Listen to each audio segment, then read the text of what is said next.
Hey guys, how you going? Metal here. I've got another guide for you today, and today we're going to look at Cinderace. So I put up some Cinderace themed lighting, right? Pretty good.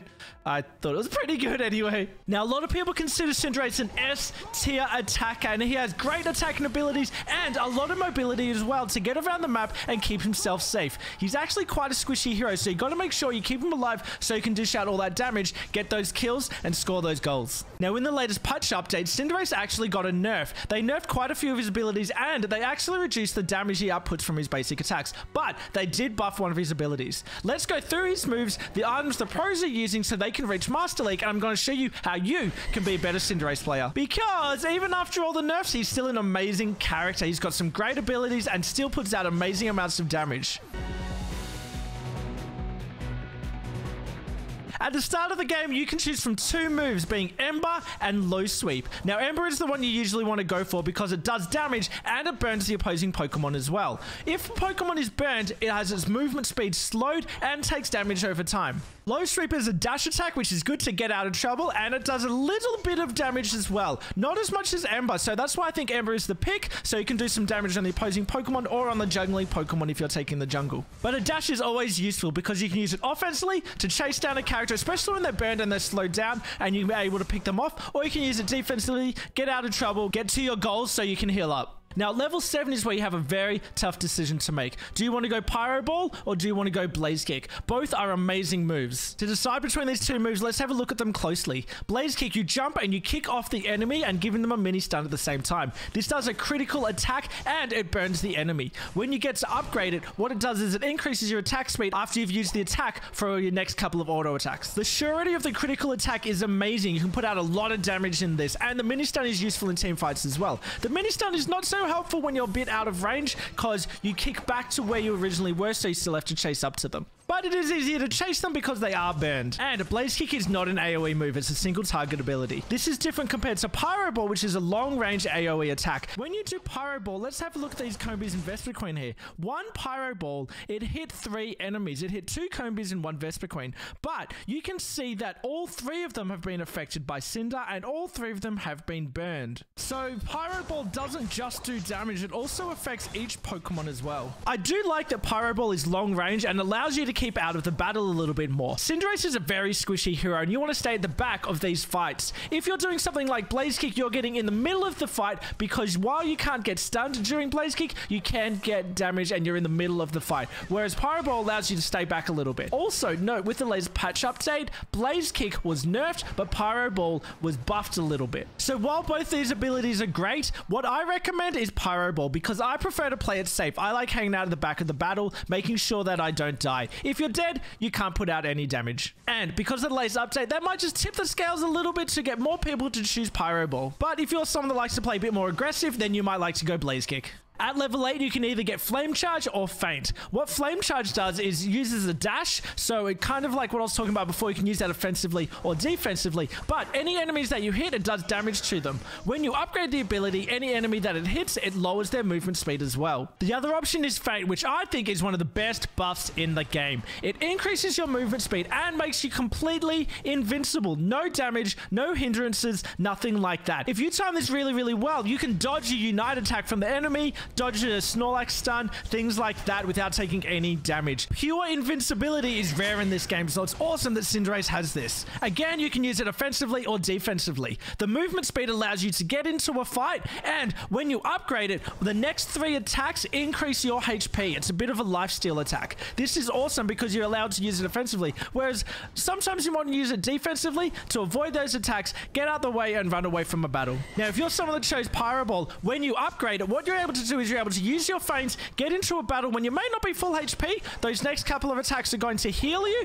You're able to do a bunch of damage, and because you can Pyro Ball and then reduce the cooldown on feint, you're able to use feint as well to get out of the battle. You're in and out, invincibility for a few seconds, and able to dish out lots of damage at the same time. So feint is definitely the move you want to go with here. So to recap, most games I'm going to go Pyro Ball into Feint. Now Cinderace's Unite move is called Blazing Bicycle Kick. You have a bit of an animation, you do a massive kick of a Pyro Ball, and it does a lot of damage in quite a large AoE. Now this is great because it has quite a long range on it, and because you're invincible while you're doing the animation, you're able to stay alive when you might be taking a lot of damage at the time. What it also does is it boosts your movement speed, so you can use this as an escape. I've used this when I've had a lot of people attacking me at once, use it, I'm invincible for a couple of seconds when people have used their abilities, then I've been able to use the movement speed to get out. It's great if you're in the middle of the battle because you can do massive AoE damage. Now Cinderace's ability Blaze has 3 mechanics to it. The first one is that after you use an ability, your next attack is boosted. You don't have to do those 3 in a row to have that boosted attack.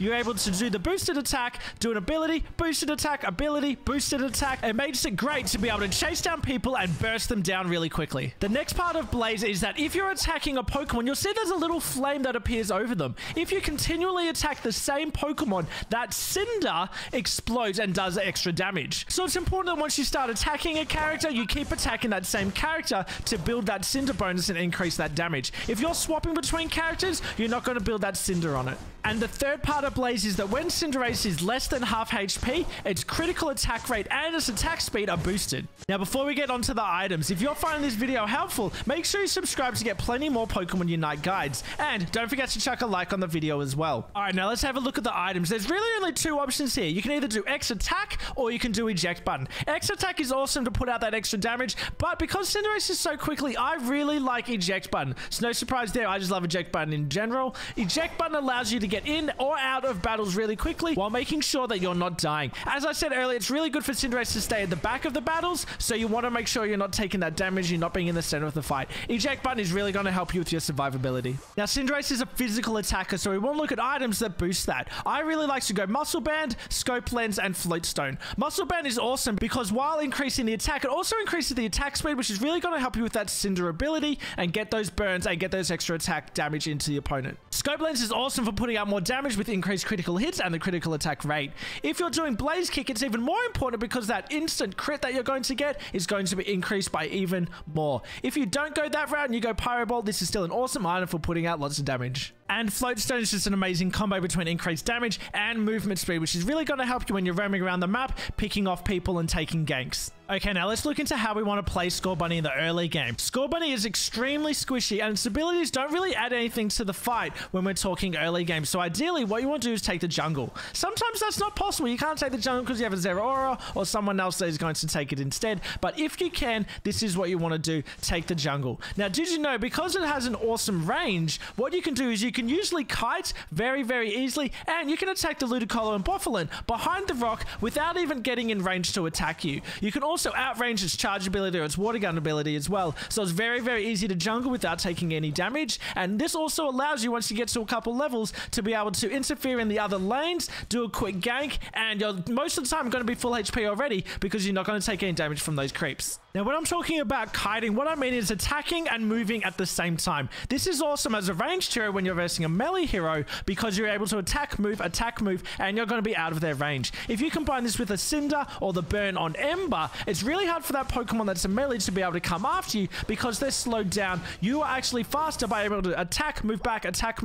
and they're just slowed down and can't reach you. Or if you're chasing them, it makes it hard for them to get back to safety. You're able to get a very quick and easy kill like this, while all the while being completely safe. Now, while you're kiting and being a ranged hero, what you can do as you're attacking the Pokemon in the jungle is that you can move between camps very, very quickly. This might give you a chance to attack the middle Pokemon before your opponent jungler is able to get in there, which gives you a boost over your enemy's jungler. As we move more into the mid game when you're a Boot or an early Cinderace, it's really important that you start ganking the top or the bottom lanes from the jungle. You don't want to be spending too long in the jungle because then you're not being very useful to your team, and you're able to do some awesome ganks with the Ember and the kiting ability. Now, into the late game, Cinderace does a lot of damage. Make sure you're using your Unite ability to put out massive AoE, keep yourself alive, and dish out damage. But when you're dishing out damage, try your best to be at the back. Let your tanks like your Snorlaxes and your Slowbros be at the front. They're the ones taking the damage. You're over the back and you're just peppering the opponent and doing as much damage as you can from the back. Combine your abilities if you need, like Feint, to get out, and use your eject button to get out as well if you need to keep yourself alive. You really don't want want to start taking damage because you're not going to last very long. When Zapdos comes, you can get a lot of damage into it. You can also hang outside of the circle where Zapdos is, and you can avoid the AoE within that. You can do Zapdos and let your Snorlax tank it, and you're not going to take any damage at all. None of that AoE is going to hit you. If you're entering Zapdos with a little bit of damage done to you, you're not going to take any damage from Zapdos because you're outside of its little ring. You can use feint, and then the next 3 attacks are going to heal you. So you can actually defeat Zapdos while healing at the same time without taking any damage. The Cinder ability can be built really, really easily because you're just attacking the one opponent, and this is going to put on mass amounts of damage onto Zapdos, and it's not going to take very long to kill it. But overall, just make sure that you're staying at the back of those fights so you're not taking any damage, and when you need to, use your escape abilities to get out of there. Then you're able to survive and do as much damage as possible. As with all Unite games, make sure you're playing as a team. You're very, very squishy. If you get caught out, you're going to die. If you're going into a fight and you haven't got your whole team with you, you're most likely going to lose. Even if you get 1 or 2 of those kills and get the opponents down a little bit, you're going to get picked off because you haven't got your team helping you out. Cinderace is a really fun Pokemon to use, and I love using him as my current attacker that I'm playing the most with. There's a reason why he's so popular, and there's a reason why so many people are putting him in S tier. He does a lot of damage, even though he's a little bit squishy. I really hope you enjoyed this guide, and if you did, make sure you subscribe by clicking the button down here, and I'll see you in the next one.